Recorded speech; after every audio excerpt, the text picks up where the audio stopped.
Hi friends, welcome back to our channel IAS with me. So Tamil Nadu history NCERT book మన history preparation UPSC history ప్రిపరేషన్కి ancient and medieval మనం ఈ text book నుంచి కంప్లీట్గా prepare అయితే సరిపోతుంది. And దీంతో పాటు ఇంటర్లింక్ చేసుకుని ఆర్ట్ అండ్ కల్చర్ కూడా నేర్చుకుంటే సో ఈజీగా గుర్తుంటాయి కాన్సెప్ట్స్ మొత్తం. సో ఆ సిరీస్లో ఆల్రెడీ కొన్ని వీడియోస్ నేను కంప్లీట్ చేశాను. 4 వీడియోస్ వరకు కంప్లీట్ అయ్యాయి. ఆ 4 వీడియోస్ లింక్ కూడా కింద డిస్క్రిప్షన్లో ప్రొవైడ్ చేస్తాను. వీడియో 1, 2, 3, 4 అని చెప్పేసి. మీరు కనుక ఫస్ట్ టైం ఈ వీడియో చూస్తున్న వారైతే కంటిన్యూషన్ ఉంటుంది. ఈ వీడియోలో ఒక కాన్సెప్ట్ అయితే ఎక్స్ప్లెయిన్ చేస్తాను, కానీ దీని ముందు కాన్సెప్ట్స్ వచ్చేసరికి ఆ మిగతా 4 వీడియోస్లో నేను చిన్నగా 20 minutes వీడియోస్లో ఎక్స్ప్లెయిన్ చేశాను. So each and every sentence నేను చదివి దాన్ని ఇంగ్లీష్లో ఎక్స్ప్లెయిన్ చేయడం జరిగింది. సో ఈ వీడియో చూసే ముందు మీకు కనుక నా సిరీస్ ఫాలో అవ్వాలి, ఇంట్రెస్టింగ్ అనిపిస్తుంది, ఇక్కడ నుంచి టెక్స్ట్ బుక్ నుంచి నేర్చుకుందాం అనుకుంటున్నట్లు అయితే ఆ వీడియోస్ చూసిన తర్వాత ఈ వీడియో కూడా చూడండి. సో మీరు కనుక నా ఛానల్ని ఫస్ట్ టైం చూస్తున్న వాళ్ళైతే సో కింద నాకు కమెంట్స్లో మెన్షన్ చేయండి. ఈ సిరీస్ మీకు యూజ్ అవుతుందా కింద నాకు కమెంట్స్లో తెలియచేస్తే సో ఎంత ఫ్రీక్వెంట్గా నేను వీడియోస్ చేయాలి, ఏ సబ్జెక్ట్స్ చేయాలి అని చెప్పేసి ఎలాగో నేను ప్రిపేర్ అవుతున్నాను. సో నా ఎక్స్ప్లెనేషన్ మీకు నచ్చితే కనుక మీరు నాకు కమెంట్స్లో ఈ సబ్జెక్ట్ కావాలి లేకపోతే అలా మీరు కనుక మెన్షన్ చేస్తే నేను దానికి తగ్గట్టు స్లోగా ప్లాన్ చేసుకుని సో మీకు కావాల్సిన వీడియోస్ కూడా చేస్తాను. సో ఈరోజు టాపిక్ వచ్చేసరికి India land of unity in diversity. So ఇప్పుడు నేను టెక్స్ట్ బుక్ అయితే జూమ్ చేస్తున్నాను. సో మీ దగ్గర సాఫ్ట్ కాపీ లేకపోతే ఇది గూగుల్లో చాలా ఈజీగా అవైలబుల్గా ఉంది. తమిళనాడు హిస్టరీ ఎన్సీఆర్టీ క్లాస్ 11 అంటే మీకు ఈ సాఫ్ట్ కాపీ దొరుకుతుంది. ఇన్ కేస్ మీకు ఒకవేళ దొరకలేదు, మీరు ఫైల్ని ఫైండ్ అవుట్ చేయలేకపోయారు అనుకుంటే కనుక మీరు కనుక నాకు మెన్షన్ చేసిన నా మెయిల్ ఐడి డిస్క్రిప్షన్లో ప్రొవైడ్ చేస్తాను అండ్ కమెంట్స్లో కూడా నేను కమెంట్ చేస్తాను.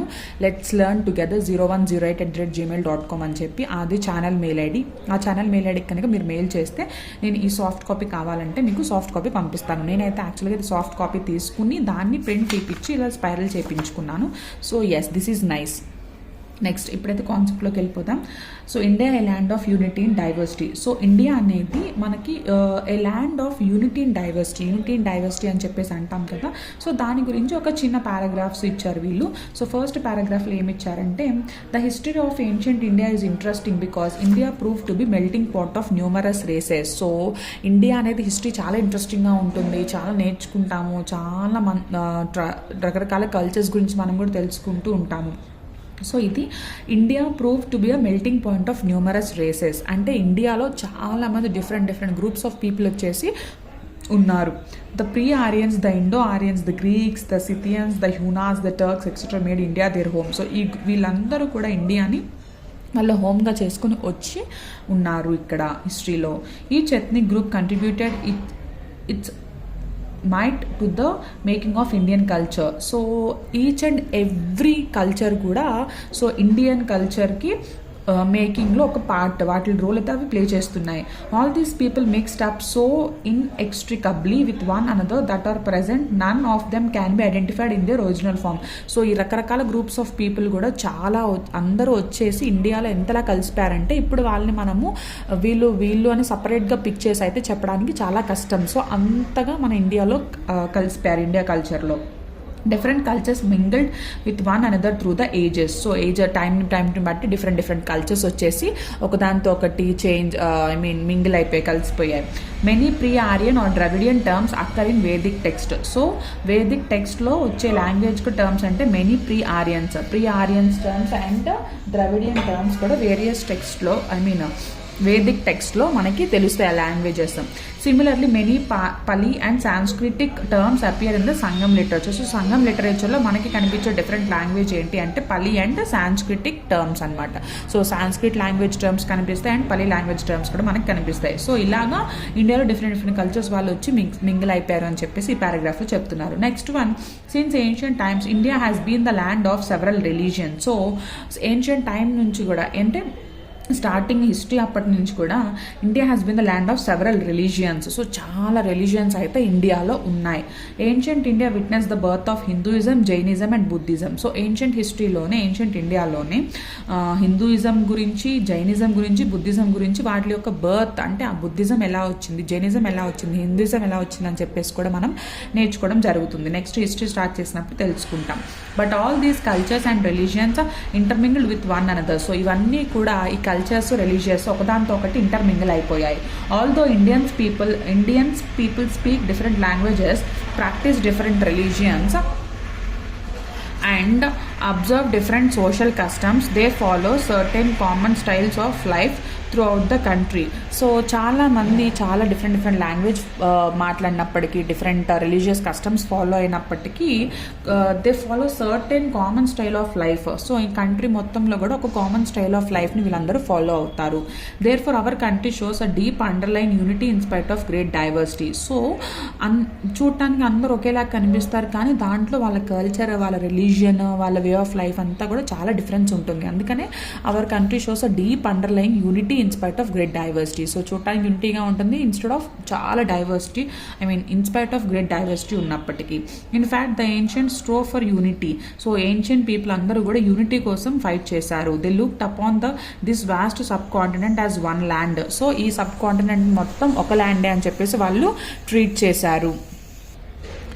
The name Bharatavarsha or the land of Bharata was given to the whole country after the name of an ancient tribe called Bharatas. So అసలు భరతవర్ష అని కానీ భారత భూమి అని చెప్పేసి ఎలా వచ్చింది అంటే, సో భరతుడు పరిపాలించాడు అని కొంతమంది అంటారు, కానీ ఆ నేమ్కి మెయిన్ రీజన్ ఏంటి అంటే after the name of the ancient tribe called Bharatas. So ancient టైంలో ఉన్న ట్రైబల్ పీపుల్, ఒక ట్రైబ్ యొక్క నేమ్ వచ్చేసరికి భరతాస్. అందుకు దాన్ని బట్టి భరతవర్ష ఆర్ ల్యాండ్ ఆఫ్ భారత అని చెప్పేసి భారతాస్ అన్నమాట వాళ్ళు. Our ancient poets, philosophers and writers viewed the country as an integral unit. Our ancient poets, philosophers and writers viewed the country as an integral unit. So వాళ్ళందరూ కూడా కంట్రీ అంతా ఒక integral యూనిట్గా ట్రీట్ చేశారు. This kind of political unity was attained at least twice during the Mauryan and Guptan empires. So ఇలాంటి political unity అనేది at least twice Mauryan పీరియడ్లో and Gupta empires పీరియడ్లో ఇలాంటి ఒక పొలిటికల్ యూనిట్ అనేది 2 times రావడం జరిగింది. The unity of India was also recognized by foreigners. Even India యొక్క యూనిటీ ఇండియన్సే కాదు, ఇక్కడ ఉన్న ఫిలాసఫర్సే కాదు, ఈ యూనిటీ ఫారినర్స్ కూడా రికగ్నైజ్ చేశారు. They first came into contact with the people living on the Sindhu. So foreigners అనేవాళ్ళు ఫస్ట్ సింధు రివర్ దగ్గర, ఇండస్ రివర్ దగ్గర ఉంటున్న వాళ్ళని సింధు అంటారు. Living on the Sindhu or the Indus. So yes, Sindhu or the Indus river దగ్గర ఉన్న వాళ్ళ దగ్గర కాంటాక్ట్లోకి ఇచ్చారు. And so they name the whole country after this river. The word Hindi is derived from the Sanskrit term Sindhu. అసలు హిందూ అనే పేరు ఎలా వచ్చింది అంటే కనుక సాంస్క్రిట్ వర్డ్ సింధు అనే దగ్గర నుంచి వచ్చింది. And in course of time the country came to be known as India. And అలాగా స్లోగా ఇండస్ కాస్త ఇండియా అయింది. In Greek and Hindi in Persian and Arabic languages. So India in Greek గుర్తుపెట్టుకోవాలి, Hind in Persian and Arabic languages. So India అనేది ఎక్కడి నుంచి వచ్చింది? Greek నుంచి, గ్రీక్ వర్డ్. అండ్ హింద్ వచ్చేసరికి Persian and Arabic languages. So అలా నేమ్స్ అయితే వచ్చినాయి. నెక్స్ట్ పారాగ్రాఫ్లో ఏముందో చూద్దాం. సో ఇది వచ్చేసరికి యూనిటీ అండ్ డైవర్సిటీకి లాస్ట్ 2 paragraphs. ఇక్కడతో లెసన్ 1 కంప్లీట్ అయిపోతుంది. So efforts for the linguistic and cultural unity of the country were made through the ages. In the 3rd century BC Prakrit language served as the lingua franca of the country. So Prakrit language అనేది సాంస్క్రిట్ కంటే ముందు ఉంటున్న language. చాలా మంది oldest language ఏంటి, మీకు తెలిసిన language ఏది అంటే సాంస్క్రిట్ అంటారు. దానికంటే ముందు ప్రాకృత్ లాంగ్వేజ్ కూడా ఉంది. Throughout the major portion of India Ashoka's inscriptions were written in Prakrit language. So ఇండియాలో చాలా ప్లేసెస్లో కూడా అశోక చెప్పిన దమ్మ ఇన్స్క్రిప్షన్స్ అన్నీ కూడా ప్రాకృత్ లాంగ్వేజ్లో ఉంటాయి. ఎస్, నేను కుతుబ్ మినార్కి వెళ్ళినప్పుడు అక్కడ అశోక స్తూప ఉంది, అశోక పిల్లర్ ఉంది. ఆ అశోక పిల్లర్ పైన కూడా ప్రాకృత్ లాంగ్వేజ్లో రాసి ఉంటుంది, ఇన్స్క్రైబ్ చేసి ఉంటుంది. అక్కడ నాకు గైడ్ చెప్పారు ప్రాకృత్ లాంగ్వేజ్లో ఉంటుంది అని. Also the ancient epics the Ramayana and the Mahabharata were studied with the same zeal and devotions throughout the country. Even the Ramayana and Mahabharata కూడా అందరూ ఒకే ఇంట్రెస్ట్తో కూడా చదవడం జరిగింది. Originally composed in Sanskrit. ఇవి స్టార్టింగ్ ఏ లాంగ్వేజ్లో కంపోజ్ అవ్వడం జరిగింది అంటే సాంస్క్రిట్లో. These epics came to be presented in different local language. So సాంస్క్రిట్లో రాసినప్పటికి కూడా తర్వాత ఇంగ్లీష్లో, తెలుగులో అలా డిఫరెంట్ లాంగ్వేజెస్లో కూడా ట్రాన్స్లేట్ చేయబడటం జరిగాయి.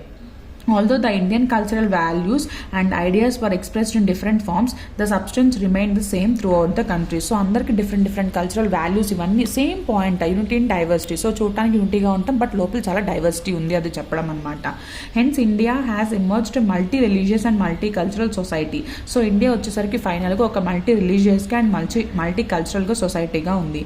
However the underlying unity and integrity and the plural character of Indian society remain the real strength for the development of the country.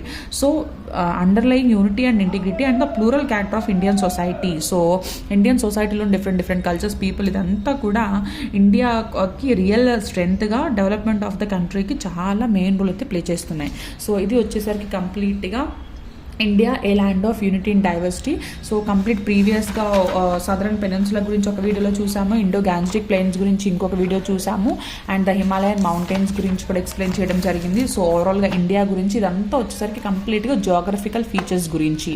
So India geographical features and there impact on history అని చెప్పేసి. So ఏ వీటిలో మనం చదువుతున్నప్పుడే వీటి నుంచి మనం నేర్చుకోవాల్సిన important information కూడా మనం నేర్చుకుంటే చాలా యూస్ఫుల్ అవుతుంది. అట్ ది ఎండ్ నేను ఇవన్నీ యాడ్ చేసి ఒక మ్యారథాన్ వీడియో కూడా చేస్తాను. మ్యారథాన్ వచ్చేసరికి కంప్లీట్ లెసన్ 1 అని చెప్పేసి లెసన్ 1 నేమ్ పెట్టేస్తాను. సో వీడియోస్ 1 to 5 అని చెప్పేసి క్లియర్గా మెన్షన్ చేస్తాను thumbnailలో. So yes, I hope the videos are useful and ఈ ప్లేలిస్ట్ మీకు అందరికీ హెల్ప్ అవుతుంది అనుకుంటున్నాను. అట్ ద సేమ్ టైం మీకు ఏమైనా డౌట్స్ ఉన్నా, సజెషన్స్ ఉన్నా, అడ్వైస్ ఉన్నా, లేకపోతే సాఫ్ట్ కాపీస్ ఏమన్నా కావాలన్నా కింద కమెంట్స్లో మెన్షన్ చేయండి. సో మీకు నేను మెయిల్ చేసి ఆ ఇన్ఫర్మేషన్ షేర్ చేయడం జరుగుతుంది. అండ్ మీకు ఏమైనా ఛానల్ రిలేటెడ్ లైక్ ఇలాంటి వీడియోస్ కావాలి అన్న నేను కనుక వీడియోస్ కూడా చేస్తాను. So thank you for watching and happy learning friends. Bye bye.